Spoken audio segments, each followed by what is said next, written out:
What is up, gents? Welcome to this new episode of the Brewcast. Today, guys, we're going to be talking about thick boy Conor McGregor. I mean, currently, my man is looking like a Canadian lumberjack, okay? He looks like he chops down large oak trees for a living, boys, okay? Everybody has been talking. Is Conor still natty? Is he not natty? I mean, guys, he's gone from basically, back in the day, as in like less than a year ago, he used to walk around off season, maybe mid 170s, low 170s, and then he would cut to lightweight. And now, reportedly, guys, he's over 190 pounds of thick boyness. Okay, so we're going to talk about it. Is McGregor natty? Is he not natty? Was he ever not natty? What's going on with our boy? Right? We need to know. We want to know, boys, what's going on. So, let's get started. Guys, firstly, before I go into whether he was always natty or anything like that, first I just want to get into, do I think he's natty right now? Guys, if we look at this picture, this is the interesting thing. So everybody is looking at these and saying he looks super saucy, he's 190 pounds, he gained 20 pounds, that's impossible. Listen, guys, he did not gain 20 pounds of muscle. What he gained is, and the fanboys are going to absolutely despise this, what he gained is majority fat. And I'm going to prove it to you guys. Listen, look at him now at 190. Look at him here, walking around in the off-season, a couple of years ago, back when he was fighting Jose Aldo. Walking around 170. Much leaner, right? Look at the definition on the forearms. Look at the cut between the bicep and the tricep, the shoulders. Compare that again. Not the same. Not the same. Why? Because he has gained here, guys, water and fat weight. That's why his face looks bloated. That's why he looks dummy thick, is because what he has gained is by vast majority water and probably a bit of fat. Some muscle, obviously, because when you get bigger, you inevitably increase muscle mass. But guys, it's not like he's gained 20 pounds of muscle. Okay? I'll give you guys a more personal example. So here is Papa Rubin himself. Back when I bulked up to, what was this? This was me at 92 kilos, okay? Looking ultra thick. Looking dummy thick, right? Looking like a house, okay? Compare that to me walking around. Let's open that Instagram. Me walking around at 84, right? Not being particularly saucy. Looking regular, right? And I'm just waiting for it to load, guys. But what I'm essentially going to show to you is that me at 84, as I am right now, this physique, right? If I just drank a lot of water, hopped on a bit of creatine, which isn't steroids, guys, it's just a type of protein that really pulls in muscle, and went on a bit of a power bulk, I could get to 92, look like this. But I haven't actually gained a lot of muscle at all. It's just that I look full because I'm inflated, full of water, right? The glycogen in the muscles, right? It's not actually that I've gained a hell of a lot of mass, and that would be 8 kilos, which is right around just under the 20 pound mark, right? So very similar. Okay, guys, I'll show you when I bulked the last time, and I was at 84. I was quite a bit fluffier looking in the face than this, right? A little bit fluffier in the stomach. I bulked up to 92, cut back down. Now I look leaner, but I didn't actually gain that much in terms of muscle mass, right? I went up a hell of a lot, but the vast majority of that was fat, right? Maybe a kilo to 2 kilos of that was actually muscle, right? The vast majority was fat. Right, again, boys, you can check here, Papa Rubin hitting the squats, okay, clapping, I'll just wait for it to load, guys, clapping my 180 squat for the first time. This was a big milestone for me, but I was dummy thick at the time, okay, I was an absolute unit. I wasn't in particularly good shape. I was heading up to 92 kilos, but again, a lot of that is fat, water, and not actually muscle, right? So the point is the following. If you take a look here. There we go.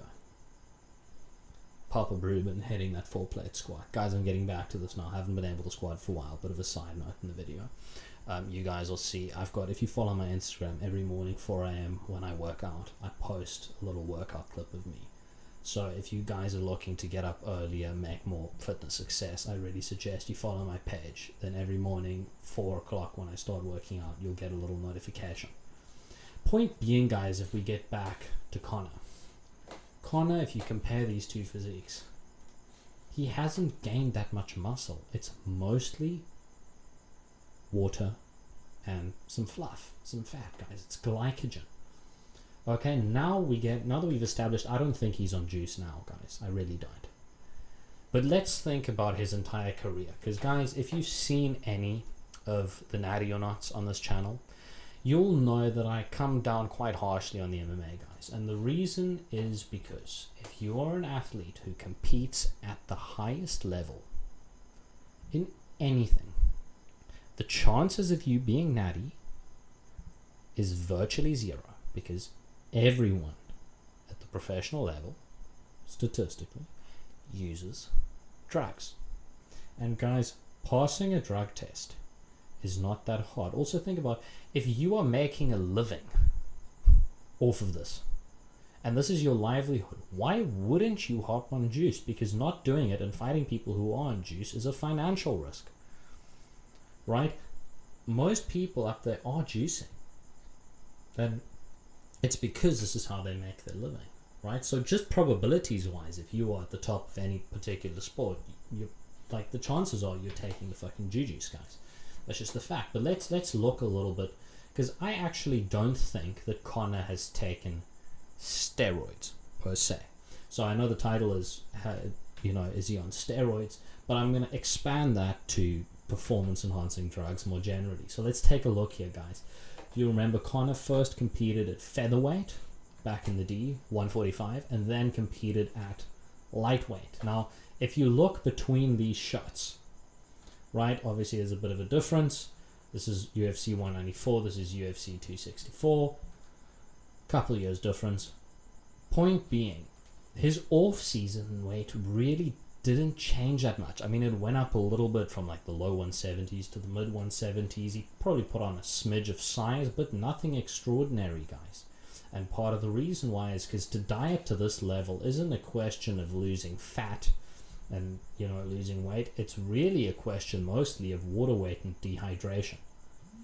And also, if you're in these light weight classes, you probably don't want to be getting much bigger, purely because it makes that cut way more difficult. But guys, these weight cuts, his weight cut, for example, back when he was in 145, around the, obviously if he was at 170, we're talking around like a 25 pound cut, which is a lot of water weight, guys. I mean, there's people who do more of a cut. Obviously Paulo Costa and the middleweights cut like fucking insane, like Yoel Romero, but obviously they weigh bigger, so it's a little different relatively speaking. But the point is, it is a hell of a cut. And what I will say, now when he cut to lightweight, when he went over to lightweight, you could see that cut was way easier. He was way more healthy looking here than he is back in the featherweight days. But the point is, guys, I really actually think he wasn't, and I don't think he's ever probably taken juice or steroids while he's been in the UFC. I doubt it.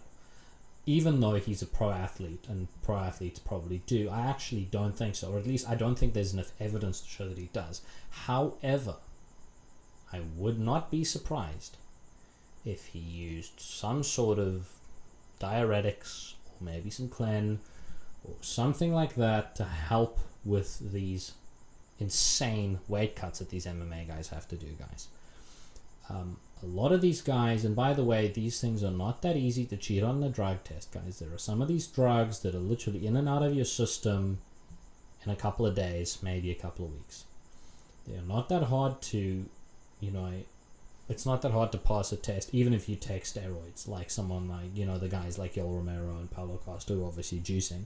It's not that hard to pass a USADA test. But the point is, with Conor, I think it's quite likely he was probably just using some sort of a diuretic, like lots of these guys use, to be able to make weight.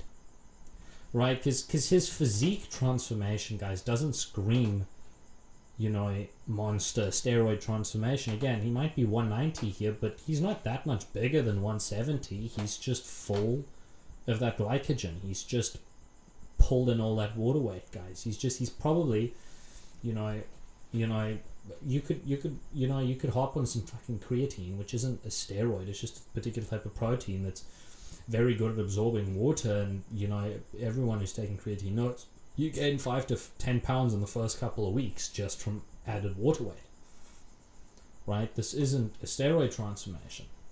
But anyway, guys, now that we've dealt with that, guys, like and subscribe to the channel for more videos like this. Listen, we focus here on male self-improvement. You might think, then why do you do UFC natty or not? Well, guys, it's because we also want to give people a realistic expectation of what you can do naturally, because we think it's important here that you're fit and that you're capable of fighting and that you get huge and jacked and juicy, right? But that you're capable of fighting. And we don't want people looking at, say, like the Paulo Costas and the Kamaru Usmans and the Ol Romeros of the world and going, you know what, I can just be that Jack Natty and that'll probably happen, and all I have to do is train hard and I'll be fine, because that's just not realistic. And also, you shouldn't want to look like a juice head, because juice heads don't look good. If you think juice heads look good, you've got some serious fucking body dysmorphia going on there.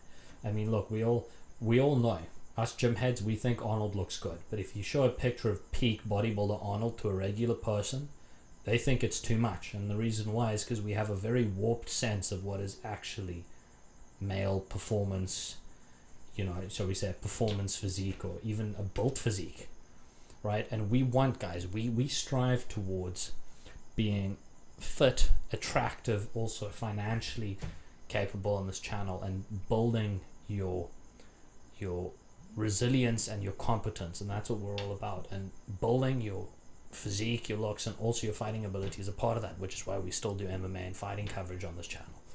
But anyway, guys, I hope you enjoyed this video. Like and subscribe if you want to see more. Leave suggestions for new people to do in the comment section below, and I will see you guys next time.